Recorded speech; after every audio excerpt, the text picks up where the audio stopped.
তারপর হচ্ছে customer summary. Customer summary হচ্ছে মানে আপনার টোটাল যত কাস্টমার আছে সকল ইনফরমেশন এখানে পাবেন আর কি।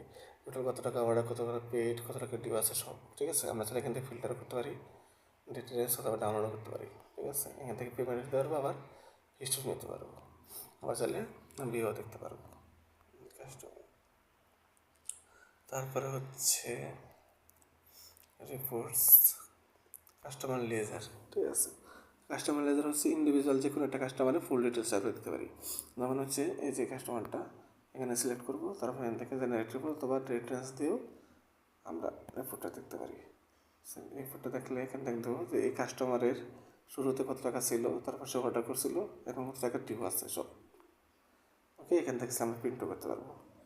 ওকে, তারপর হচ্ছে এমপ্লয়ি রিপোর্টস, আমার সকল এমপ্লয়ি রিপোর্টটা এখানে পাবো, কত প্রেজেন্ট, অ্যাবসেন্ট, তারপর হচ্ছে অ্যাক্টিভিটি, লিভ নিছে কিনা, কয়জন লিভ নিছে সেটা, ঠিক আছে।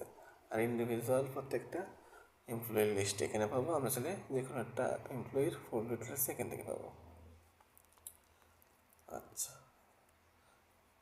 তারপর হচ্ছে রিপোর্টের নাই, সেটা হচ্ছে অ্যাকাউন্টিং সিস্টেম আছে। আমরা এখান থেকে চার্ট অফ অ্যাকাউন্টে